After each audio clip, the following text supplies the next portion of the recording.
Kajian Kitab.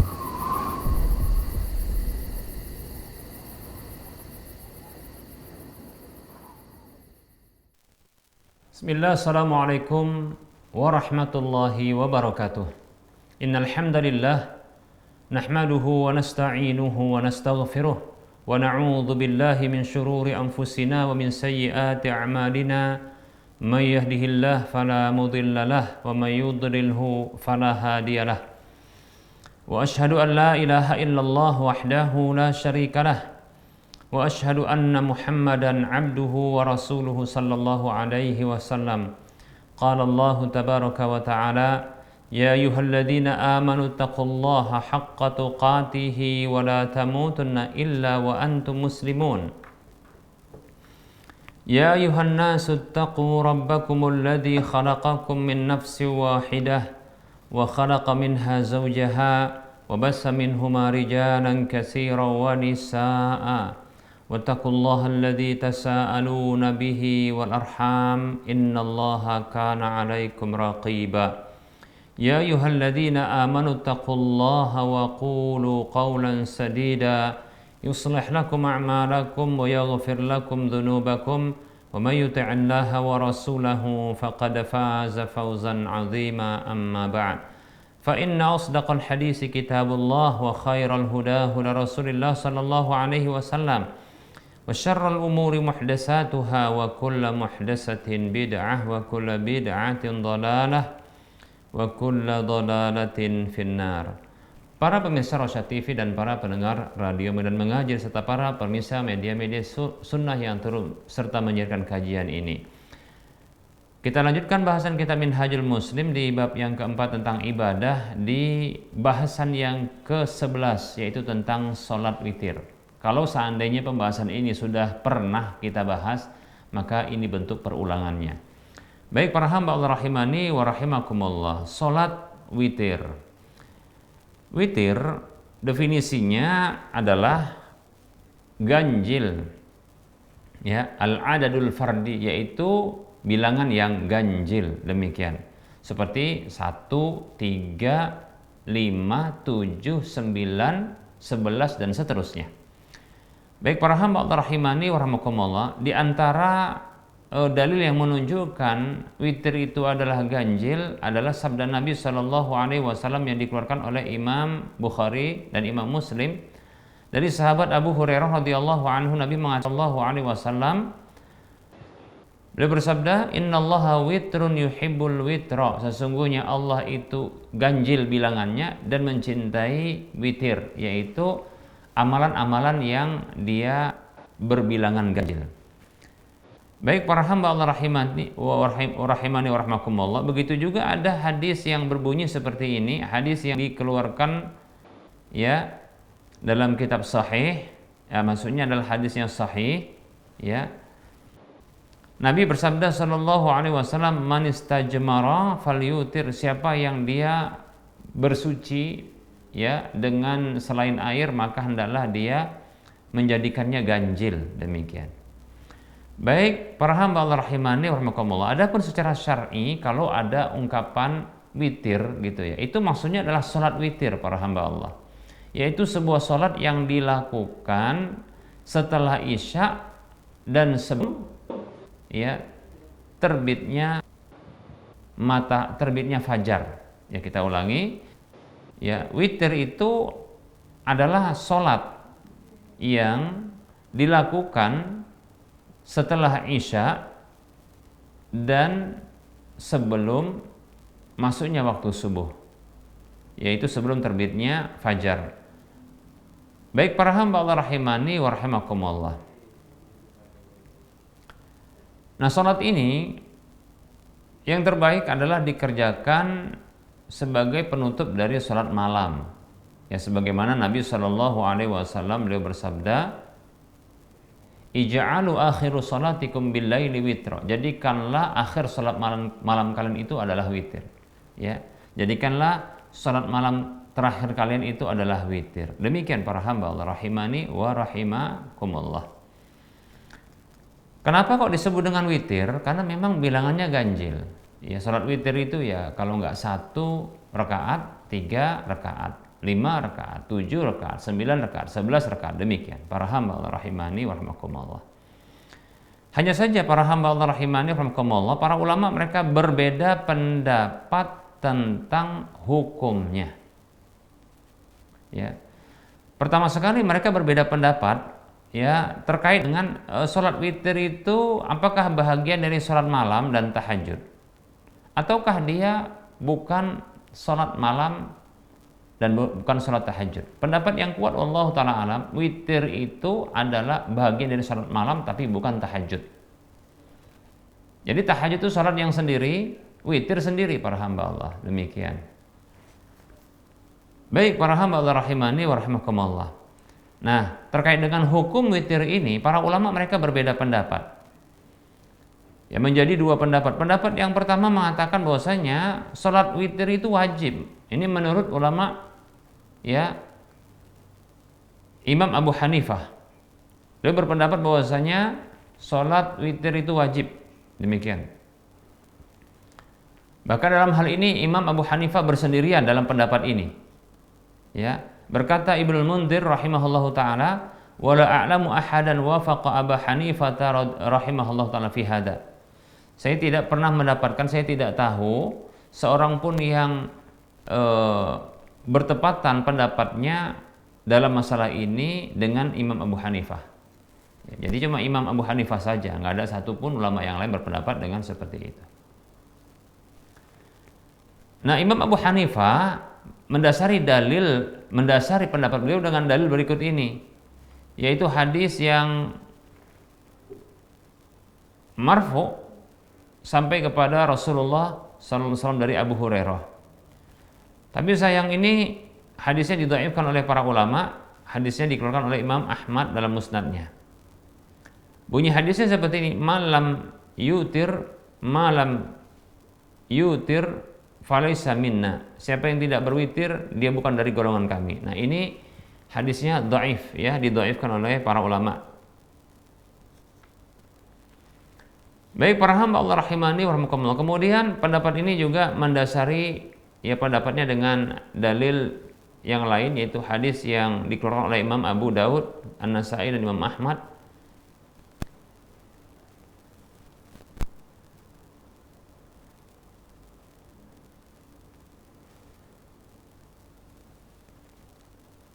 Dalil ini adalah hadis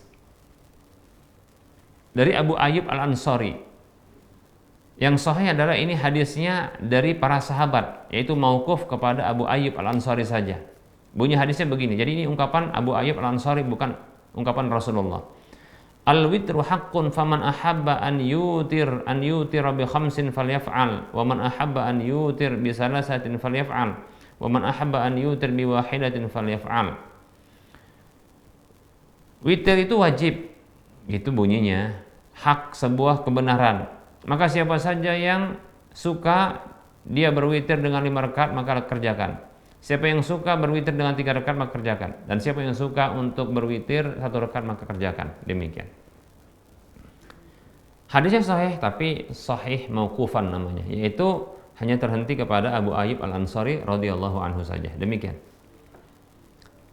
Baik para hamba Allah rahimani wa rahimakumullah. Kemudian ada hadis yang dikeluarkan oleh Imam Ahmad dan Imam At-Tahawi, disahihkan oleh Syekh Al-Albani rahimahullahu ta'ala, dari Abu Basrah secara marfu radhiyallahu anhu, marfu kepada Rasulullah sallallahu alaihi wasallam. Ada ungkapan seperti ini: innallaha zadakum salatan wa hiya salatul witri fasalluha fima bainal isya'i wal fajri, bainal isya'i ilal fajri. Sesungguhnya Allah menambahkan kepada kalian satu salat, itu adalah salat witir.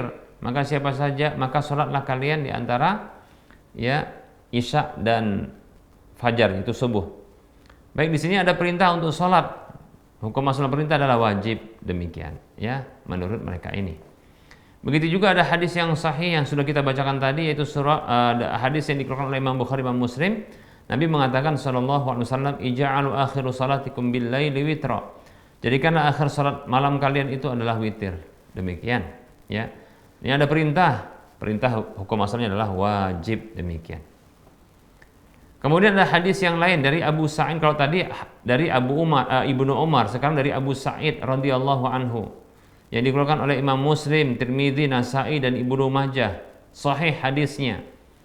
Abu Sa'id radhiyallahu anhu secara marfu disebutkan, "Autiru qabla an tusbihu," kata Nabi sallallahu alaihi wasallam, berwitirlah kalian sebelum subuh, demikian.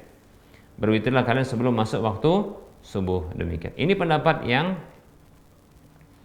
pertama, ya, dengan dalil-dalil yang sudah kita sebutkan. Jadi ada perintah untuk berwitir, maka hukum asal perintah adalah wajib. Maka pendapat ini mengatakan wajib sholat witir itu, karena perintahnya ya berhukum wajib. Begitu juga ada hadis Ibunda Aisyah radhiyallahu anha, beliau mengatakan, kana Nabi sallallahu alaihi wasallam yusalli minal laili fa idza autara qala qumi fa autiri ya Aisyah. Hadisnya diriwayatkan oleh Imam Muslim dan Al-Bukhari. Dari Ibunda Aisyah radhiyallahu anha, beliau mengatakan, dahulu Nabi sallallahu alaihi wasallam salat dari malam hari, apabila beliau berwitir, dia mengatakan, bangkitlah dan lalu berwitirlah wahai Aisyah, bangkitlah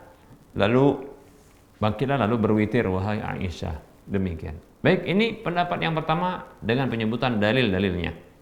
Pendapat pertama mengatakan wajib. Nah, berikutnya para hamba Allah rahimani rahimakumullah, pendapat yang kedua mengatakan bahwasanya sunnah muakkadah. Jadi bukan sunnah biasa, ya, bukan hanya sunat dikerjakan berpahala, ditinggalkan tidak mengapa, tapi ini muakkadah, ditegaskan. Nah, ini adalah pendapat jumhur ulama, bahkan jamahirul ulama. Semua ulama berpendapat begini kecuali Imam Abu Hanifah saja, demikian. Ini mulai dari para sahabat, tabi'in, dan setelah mereka. Bahkan murid-murid dari Imam Abu Hanifah, ya, seperti contohnya Ya'qub, ya, Abu Yusuf,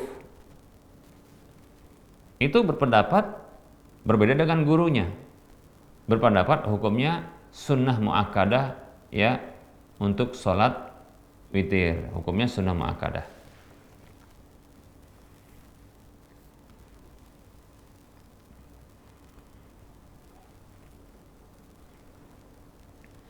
Baik para hamba Allah rahimani wa rahimakumullah. Nah, jumhur ulama mereka menjawab pendalilan dari Imam Abu Hanifah bahwasanya mayoritas dari dalilnya itu dhaif, tidak sahih dari Rasulullah sallallahu alaihi wasallam. Demikian. Kalaupun seandainya, ya, itu memang betul-betul diperintahkan, maka bukanlah dia berhukum dengan hukum asalnya, itu wajib, bukan, tapi dipalingkan kepada sunnah, dikerjakan berpahala, ditinggalkan tidak mengapa. Mana dalilnya? Berikut ini yang memalingkannya.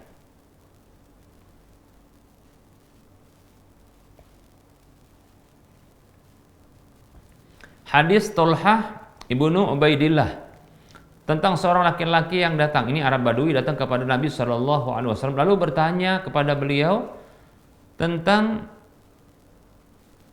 apa yang diwajibkan, ya, kepadanya dari sholat-sholat itu, apa yang diwajibkan oleh Allah Subhanahu Wa Taala dari sholat kepadanya, ya,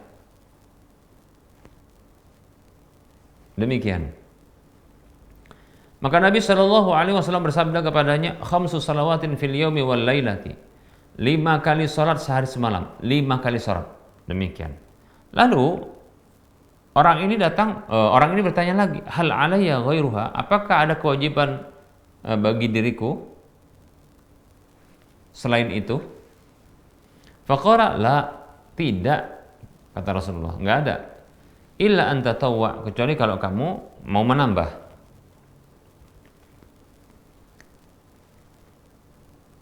Maka laki-laki tersebut pun mengatakan setelah mendapatkan penjelasan itu,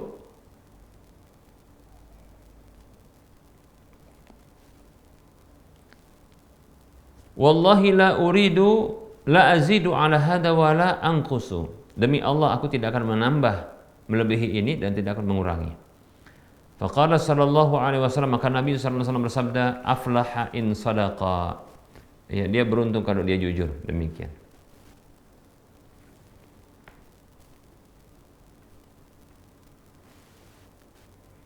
Baik, ya ini hadisnya sahih ya, para hamba Allah rahimani wa rahimakumullah. Nah, ini menunjukkan bahwasanya salat witir itu nggak wajib. Kenapa? Karena yang wajib cuma 5 saja. Zuhur, asar, maghrib, isya, subuh, itu saja.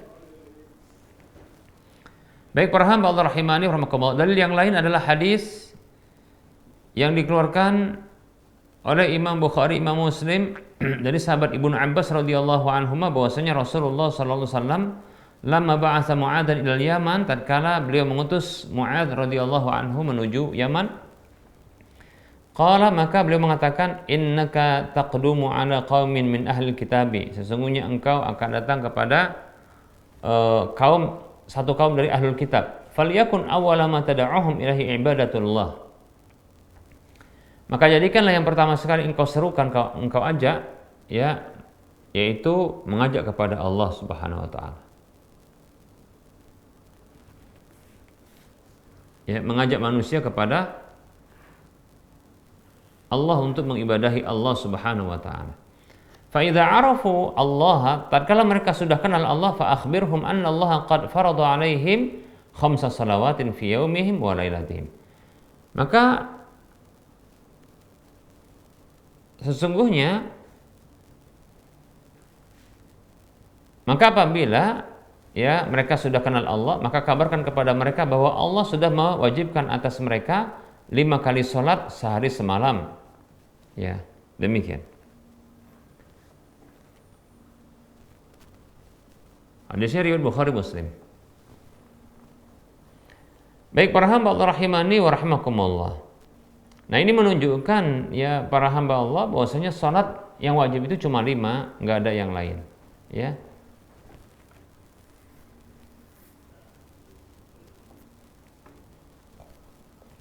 Nah, kalau seandainya bertambahlah 1 lagi, bahwasanya salat witir itu wajib para hamba Allah, maka jadi salatnya 6 bukan 5. Begitu ya.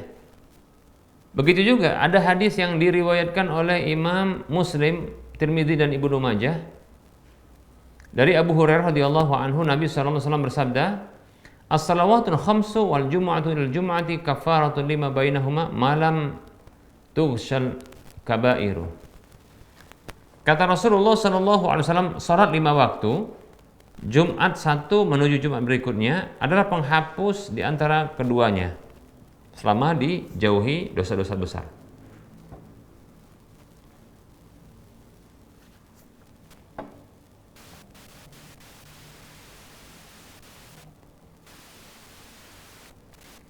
Baik, para hamba Allah rahimani wa rahimakumullah.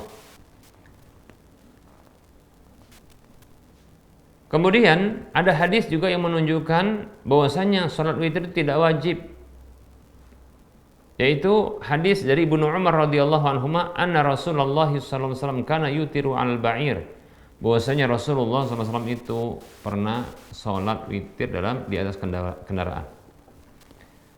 Kalaulah witir itu wajib, maka nggak boleh salat di atas kendaraan. Ya, salat wajib nggak boleh di atas kendaraan. Ya, biasanya Rasulullah turun, maka kita pun hendaknya ya turun. Artinya salatnya dengan sempurna. Demikian. Ya. Baik, para hamba Allah rahimani wa rahimakumullah.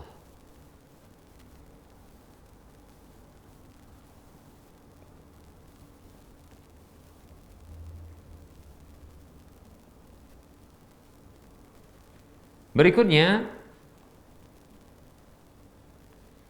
hadis Ibnu Muhairiz dari Mukhaddaji, ia mengatakan, sa'ala rajulun Aba Muhammad rajulan min Ansar. Ada seorang laki-laki yang bertanya kepada Abu Muhammad, itu salah seorang dari sahabat Ansar, anil witri, tentang witir. Qala al witru wajibun ka wujubis shalah. Witir itu wajib seperti wajibnya salat. Ini pendapat. Fa'ata Ubadah bin Samit, lalu orang tersebut mendatangi Ubadah bin Samit radhiyallahu anhu. Fadzakara dzalika lahu, lalu disebutkan hal itu kepada beliau. Kadzaba Abu Muhammad. Abu Muhammad itu dusta, enggak benar itu. Ya, salat witir itu wajib. Sami'tu Rasulullah sallallahu alaihi wasallam yaqulu, aku mendengar Rasulullah bersabda sallallahu alaihi wasallam, Khamsu salawatin iftaradahunna Allahu ala ibadihi. Ya, ada 5 kali salat yang Allah telah wajibkan di atas para hambanya, demikian. Hadisnya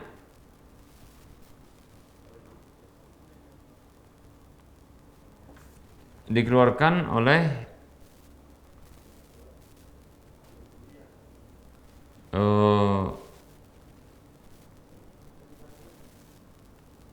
hadisnya ya diperselisihkan oleh para ulama, ada yang mengatakan dhaif ya.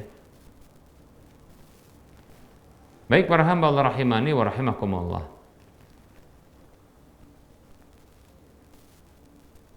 Kemudian ada hadis yang bunyi seperti ini, shallabina Rasulullah, ini dari Jabir radhiyallahu an. Jabir mengatakan, shallabina Rasulullah sallallahu alaihi wasallam fi syahr Ramadan samaniya raka'atin. Rasulullah SAW itu pernah salat mengimami kami di bulan Ramadan 8 rakaat. Wa autara, dan beliau witir.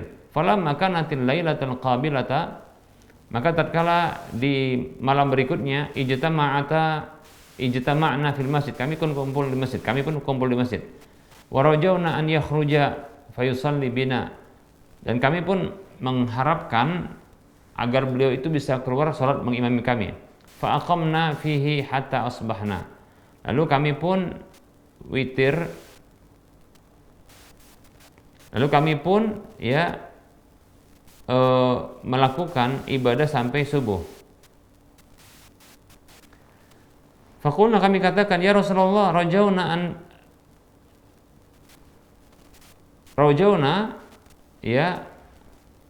an takhruja fatusalli bina. Wahai Rasulullah, tadinya kami itu berharap Anda keluar lalu salat mengimami kami. Qala inni karitu aw khasyitu an yuktaba alaikumul witr. Sesungguhnya aku khawatir witir itu diwajibkan atas kalian. Hadisnya dhaif menurut sebagian ulama.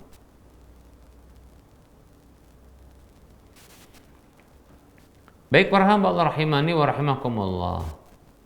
Nah, ini pendapat jumhur ulama yang mengatakan bahwasanya sunnah muakkadah, dan pendapat yang kuat adalah tidak wajib ya. Sunnah muakkadah saja.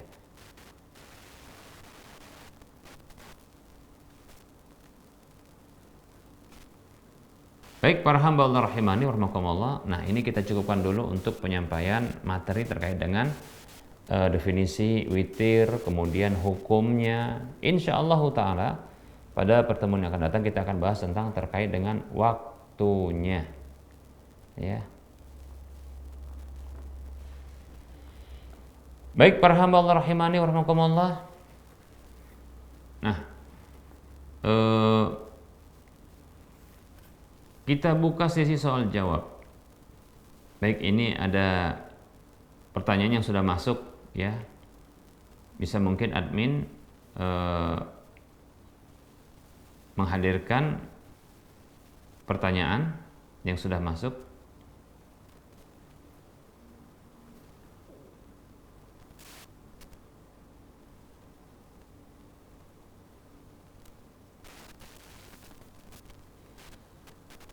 Ada pertanyaan, Ustaz, jika semasa hidup sering terlibat dengan dosa dan maksiat, kemudian Allah berikan kemudahan pergi umroh, apakah ini bentuk kasih sayang Allah atau merupakan hukum dari Allah, Ustaz? Karena saya pernah dengar jika orang berbuat dosa di tanah air, maka Allah akan hukum di tanah suci. Bismillah.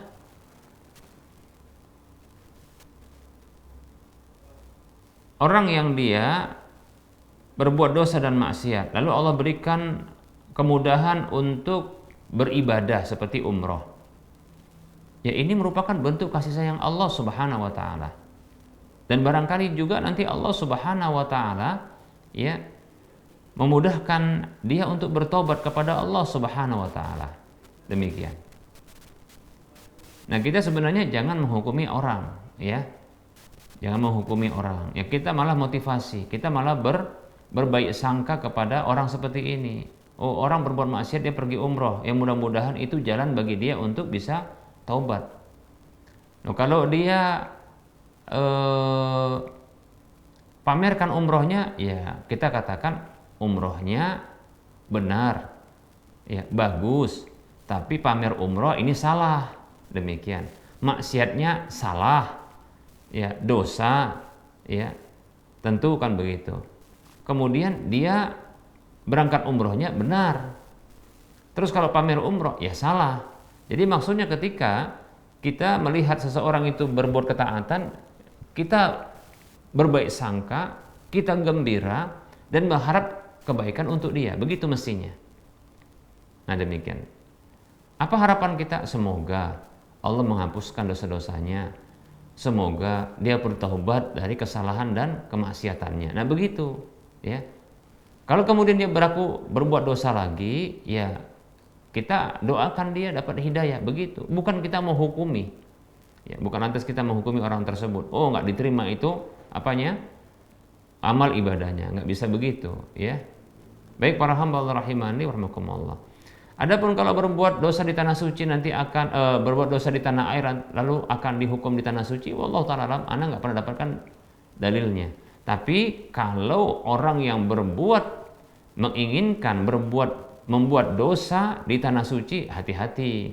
Ini bisa Allah segerakan ya balasannya, karena memang ada dalil dan ancamannya dari Allah Subhanahu wa taala. Ya.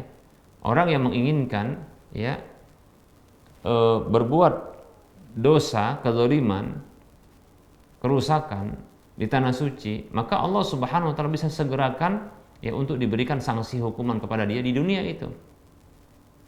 Demikian ya, Allah menyatakan ancamannya di dalam Al-Qur'an. Baik para hamba Allah rahimani wa rahimakumullah. Ini yang bisa kita jawab. Wallahu a'lam.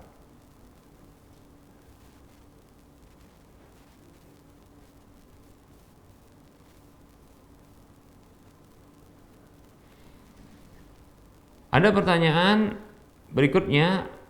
Bismillah, Afwan Ustaz izin bertanya. Kita tidak boleh menerima sedikit pun yang diberikan oleh murid. Bukankah kita tidak boleh menolak rezeki Ustaz? Jazakumullahu khaira wa barakallahu fiik.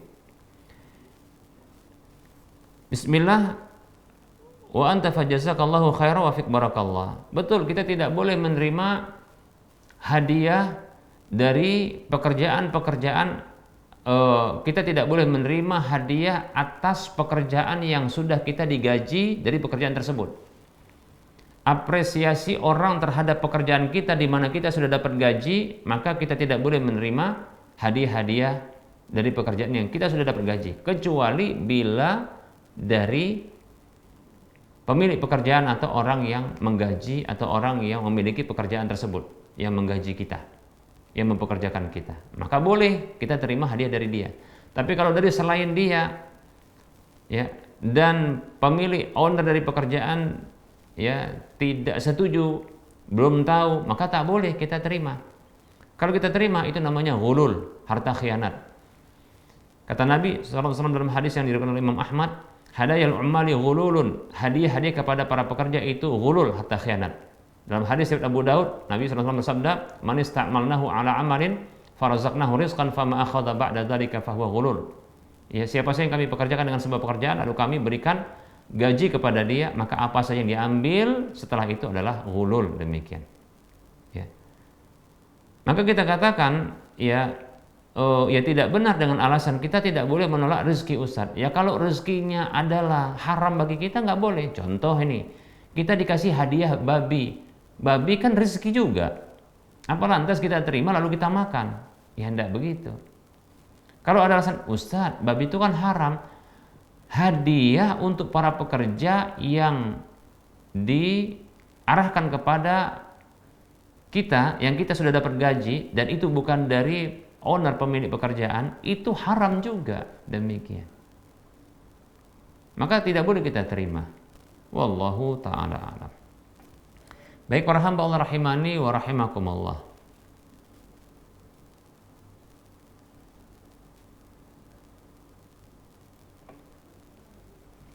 Ada pertanyaan berikutnya, Ustaz, bagaimana hukumnya jika orang tua murid datang ke rumah guru untuk memberikan hadiah kepada guru setelah acara bagi raport atau kenaikan kelas sebagai ucapan terima kasih dan perpisahan? Bismillah, yang seperti ini dikhawatirkan masih termasuk ghulul, harta ghulul, ya, harta khianat. maka yang seperti ini jauhi dan tinggalkan, demikian. Ya. Kecuali bila ya kita bukan lagi murid, kita bukan lagi guru bagi si anaknya, murid tersebut, dan dia bukan lagi ya murid bagi kita, demikian. Kalau itu hal yang berbeda. Tapi kalau ini masih ada hubungannya, ya hanya saja ini di rumah saja, ya bukan di sekolah pemberi, itu sama saja. Kalau kita masih berstatus guru dan si murid ini betul-betul murid bagi kita, dan yang memberikan adalah wali murid, maka tidak boleh. Wallahu ta'ala a'lam. Baik, para hamba Allah rahimani rahimakumullah, barangkali ini saja bisa kita sampaikan. Mohon maaf atas segala kekurangan. Insya Allah kita ketemu lagi di lain kesempatan. Sebelum kita mengakhiri perjumpaan, seperti biasa kita berikan motivasi untuk berdonasi, membangun penyempurnaan ya pembangunan Masjid Al-Muwahhidin. Masjid Al-Muwahhidin sekarang sudah digunakan, hanya saja belum sempurna, ya belum rampung pembangunannya. Kalau kita pengen dapat sebuah rumah di surga dan minimal pahalanya 700 kali lipatnya, dan mendapatkan pahala yang mengalir terus-terus karena saat ini sudah dimanfaatkan, dijadikan sebagai tempat sholat, ibadah, sholat 5 waktu, bahkan tempat kajian juga. Nah silakan kalau pengen dapat pahala-pahala seperti ini, silakan transfer ke nomor rekening Bank Syariah Indonesia di nomor 7127485555 atas nama Yayasan Lajnah Dakwah Medan Kulibang 451. Semoga Anda termotivasi dan semoga bermanfaat. Wassallallahu ala Muhammad wa ala alihi wa ashabihi ajma'in. Subhanakallahumma wa bihamdika asyhadu an la ilaha illa anta astaghfiruka wa atubu ilaika. Alhamdulillahirabbil alamin. Wassalamualaikum warahmatullahi wabarakatuh.